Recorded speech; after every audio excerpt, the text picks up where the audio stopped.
Desaparecidos, el Triángulo de las Bermudas.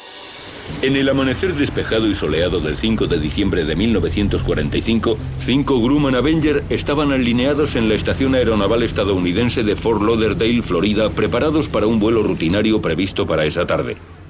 Pero el cabo naval Alan Costner, uno de los miembros de la tripulación, estaba preocupado. Tenía la extraña sensación de que algo terrible iba a ocurrir. 45 minutos antes de despegar, se retiró. A las 2 de la tarde, los 5 pilotos y 9 miembros de la tripulación estaban preparados. El vuelo 19 rugía por la pista y se elevaba en el cielo.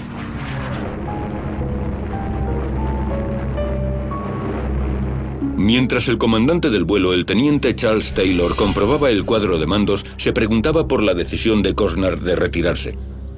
Para Taylor, un veterano de 6 años con 2.500 horas de vuelo, era solamente otra misión rutinaria. Pero 3 horas después, el vuelo 19 habría desaparecido completamente. 5 aviones y 14 hombres se evaporarían sin dejar huella en un área que se conocería como el Triángulo de las Bermudas. El torpedero TBM-3 Avenger era un avión potente y polivalente. Diseñado tanto para una compañía aérea como para una base, resultó tener un valor incalculable en la Segunda Guerra Mundial, ya que envió gran cantidad de buques de guerra japoneses al fondo del océano.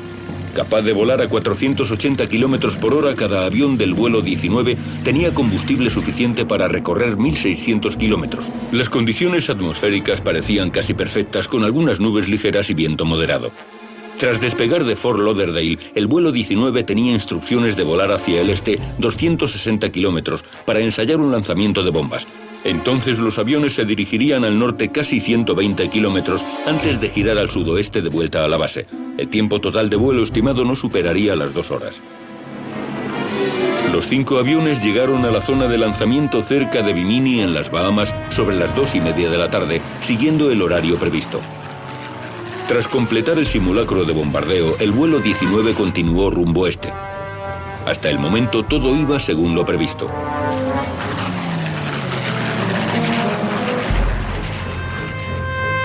Mientras tanto, los operadores de radio en la torre de control de Fort Lauderdale esperaban ser relevados a las 4 de la tarde. Solo necesitaban que el vuelo 19 les indicara su hora estimada de llegada. A las 3:45, el comandante del vuelo 19, el teniente Taylor, contactó. Pero no era un mensaje rutinario. Taylor parecía desesperado. Llamando a torre de control, es una emergencia. Parece que hemos perdido el rumbo. No vemos tierra, repito, no vemos tierra. ¿Qué posición tenéis? Hubo una pequeña pausa. Mientras esperaban la respuesta de Taylor, los operadores de radio exploraron el cielo despejado esperando ver a los 5 aviones, pero no vieron nada. De repente la radio cobró vida. Era Taylor de nuevo. No estamos seguros de nuestra posición, dijo. No podemos saber dónde estamos. Parece que estamos perdidos. Los operarios de la torre dieron instrucciones a Taylor de que se dirigiera hacia el oeste. Creían que así los aviones recuperarían el rumbo. Su respuesta fue alarmante. No sabemos dónde está el oeste, todo está mal, es extraño. No podemos estar seguros de ninguna dirección, incluso el océano parece otra cosa distinta. A los pocos minutos llegó una nueva voz del vuelo 19. Era el capitán George Steiber, uno de los pilotos compañeros de Taylor. Pero Steiber parecía tan confundido como Taylor. La torre luchaba por oírle a través del ruido mientras emitía el mensaje asolado por el pánico. No estamos seguros de dónde estamos. Hemos debido pasar de largo Florida y estamos en el Golfo de México. Siguió un breve silencio mientras en teoría el vuelo 19 daba un giro de 180 grados para que, como esperaban, les llevara de vuelta a Florida. A las 4:25 volvieron a recibir a Steiber. Su voz sonaba débil y distante. Parece como si estuviésemos entrando en un agua blanca. Estamos completamente perdidos. Estas fueron las últimas palabras del vuelo 19 que se oyeron en la torre de control. Se envió un avión de búsqueda desde la estación aeronaval de Banana River a 240 kilómetros hacia arriba por la costa de Florida. El hidroavión gigante Martin Mariner tenía una tripulación de 12 miembros y combustible suficiente para estar en vuelo 24 horas. El Mariner informó a los 10 minutos de que habían alcanzado la última presunta posición del vuelo 19. No había indicios de la patrulla perdida. También informaron de fuertes vientos a 1800 metros.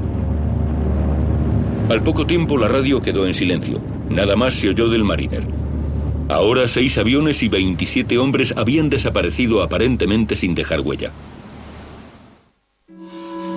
Al día siguiente, 6 de diciembre, al alba, se montó la misión de rescate aérea y marina más amplia que se haya realizado en Estados Unidos. Casi 300 aviones militares, el portaaviones Salomon, 4 destructores, varios submarinos y cientos de aviones privados pequeños, yates y cruceros rastrearon aproximadamente 775.000 kilómetros cuadrados de océano en un intento desesperado de buscar a los hombres desaparecidos del vuelo 19 y del Mariner. La búsqueda se extendió por los Everglades y el Golfo de México y cubrió cientos de kilómetros de la costa de las Bahamas y Florida. Fue en vano. Nadie vio ni un salvavidas. No había restos, ni siquiera una mancha de petróleo. Finalmente, 4 días después, cuando la noche se cerraba y las condiciones atmosféricas se deterioraban seriamente, suspendieron la búsqueda. El vuelo 19 y el Mariner, junto con sus tripulaciones, parecían haber desaparecido sin dejar rastro. Pero el misterio permaneció. Nadie supo qué ocurrió a los aviones desaparecidos y a los hombres que iban a bordo. Poco antes de que la búsqueda del vuelo 19 y el Mariner se suspendiese, se convocó un consejo de investigación de la Marina estadounidense en pleno para investigar el extraño asunto. Se consideró juzgar en consejo de guerra al oficial que comprobó el cuadro de mandos del vuelo 19 antes de despegar. Sin embargo, tras más investigaciones, quedó claro que habían funcionado correctamente. Entonces se supo que antes de que el vuelo desapareciera, el capitán Robert Cox, que dirigía otro escuadrón, interceptó un mensaje de radio de uno de los pilotos. El piloto, cuyo nombre en clave era FT-28, se quejaba de que sus 2 brújulas fallaban mientras volaba sobre lo que asumía que eran los Cayos de Florida. Pero ninguno de los aviones deberían haberse acercado a los Cayos. El piloto tenía instrucciones de volar costa arriba con el sol a babor, al lado izquierdo. Si el vuelo 19 estaba sobre los Cayos, eso significaba que había sobrevolado Miami y se dirigía a Fort Lauderdale. FT-28 parecía muy confundido. Informó de que acababa de pasar sobre una pequeña isla y que no había más tierra a la vista. Eso significaba que el vuelo 19 seguramente no podría haber estado sobre los Cayos de Florida. Los Grumman Avenger obviamente perdieron el rumbo, así que ¿dónde estaban? La investigación no consiguió ofrecer ninguna respuesta. Aparte de concluir que el avión de búsqueda Mariner podría haber estallado en el aire, el Consejo no parecía tener ni idea del destino del vuelo 19. Como dijo uno de sus miembros, ni siquiera somos capaces de hacer una buena suposición sobre lo que ocurrió. Otro miembro añadió: desaparecieron completamente como si hubiesen volado a Marte. Al no haber ninguna explicación racional sobre la desaparición del vuelo 19, pronto comenzaron a surgir teorías cuestionables. Hubo quien dijo que los aviones y sus pilotos habían sido abducidos por extraterrestres, y otros pensaron que fueron succionados por un chorro de agua, o invadidos por gases venenosos que emanaban del mar de los Sargazos. Otros sugirieron que les había destruido la erupción de un volcán submarino o simplemente que todos habían fallecido en una colisión masiva en el aire. Pero si hubiese sido una colisión, habrían quedado restos. Nunca se encontró nada. Con el paso del tiempo parece que la explicación más probable fue que el teniente Taylor y el resto del vuelo 19 se perdieron sin esperanza porque asumieron que sus brújulas no funcionaban correctamente. Cuando Taylor pensó que estaba sobre los Cayos de Florida, podía estar realmente sobrevolando una cadena de islas al norte de las Bahamas que desde el aire son bastante similares. Sin costa de referencia, Taylor habría ignorado las brújulas y continuado en lo que esperaba fuese el rumbo correcto de vuelta a la base de Fort Lauderdale. Taylor habría dirigido el vuelo 19 en la dirección equivocada. No había nada entre las Bahamas y África excepto las profundas e infinitas aguas del Océano Atlántico. Los Avengers solo llevaban combustible suficiente para 1.600 kilómetros, o aproximadamente 3 o 4 horas de crucero. Si se estaban introduciendo en el Atlántico, no pasaría mucho tiempo hasta que todos los aviones se quedaran sin combustible y tuvieran que hacer un amerizaje. Durante la Segunda Guerra Mundial, muchos aviones habían tenido que amerizar y flotar el tiempo suficiente hasta que la tripulación fuese recogida y escapase del avión que se hunde. Pero si los aviones se habían visto obligados a amerizar, ¿por qué ninguno de los pilotos solicitó ayuda por radio cuando caían al mar? Hasta ahora nadie sabe a ciencia cierta qué le ocurrió al vuelo 19. Los aviones habían desaparecido en lo que se conocería como el Triángulo de las Bermudas, una extensión de agua a partir de la costa sudeste de Estados Unidos, cuyos vértices se considera que estaban localizados en Miami, Bermuda y Puerto Rico. 2 años después, el 3 de julio de 1947, un avión de cargo C-54 de las Fuerzas Aéreas estadounidenses desapareció a 160 kilómetros de la costa de Bermuda. El 30 de enero de 1948 se produjo la desaparición de un avión comercial británico Tudor 4 en ruta de Londres a Kingston, Jamaica. A las 10:30 de la noche, el capitán comunicó por radio con Bermuda diciendo que estaba a 640 kilómetros al nordeste y esperaba aterrizar para hacer escala antes de la medianoche. Esta fue la última vez que se supo del avión. A pesar de una inmensa búsqueda de una semana, el avión y sus 31 pasajeros y tripulación nunca fueron encontrados.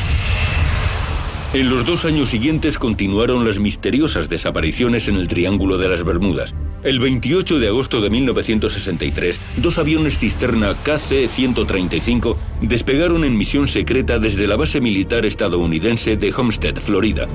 Tras radiar su posición 540 kilómetros al sudoeste de Bermuda, hubo un silencio absoluto.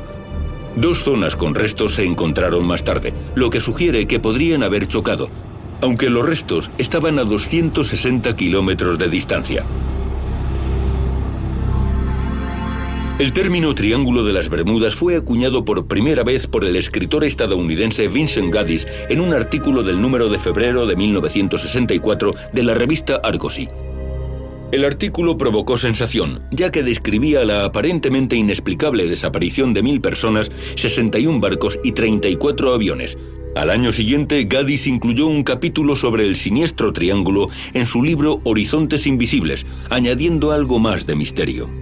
Otros autores enseguida siguieron con la historia de Gaddis. El público estaba fascinado por las misteriosas desapariciones y casi todos los libros se convirtieron en un éxito de ventas. Todos los autores tenían su propia teoría sobre las desapariciones. Charles Berlitz, nieto del fundador de la famosa Academia de Idiomas, lo atribuía a un fenómeno de la naturaleza. Maybe that right here on the Earth, on our own Earth, quite close to the coast of the United States, something has happened or something is happening which sort of reverses the laws of nature with which we are presently familiar. El escritor y cineasta Richard Weiner, que pasó mucho tiempo navegando por el Triángulo en un barco de su propiedad, asegura que 3/4 partes de las desapariciones se pueden explicar por causas naturales, pero el resto siguen siendo un misterio absoluto. We don't know what it is. That makes it a mystery. We have not solved it. If we knew what it was out there, we would not have a mystery. You would not be shooting this film of me today, and I would not have written a book on the subject. Desde la desaparición del vuelo 19 en 1945, los guardacostas estadounidenses han mantenido un sano escepticismo sobre la teoría de que podría haber fuerzas sobrenaturales actuando en el Triángulo de las Bermudas. Se inclinan más a creer en tormentas inesperadas, turbulencias extremas, la influencia del poderoso Golfo de México o simplemente errores humanos. Para probarlo, en 1975, un avión guardacostas tomó desde Miami la ruta exacta que realizó el desafortunado vuelo 19 30 años antes. La tripulación creía que el vuelo 19 perdió el rumbo porque el teniente Taylor probablemente había malinterpretado los datos. Here we are heading into nothingness. Got some lousy weather. Which was just about what he would have experienced, I would imagine.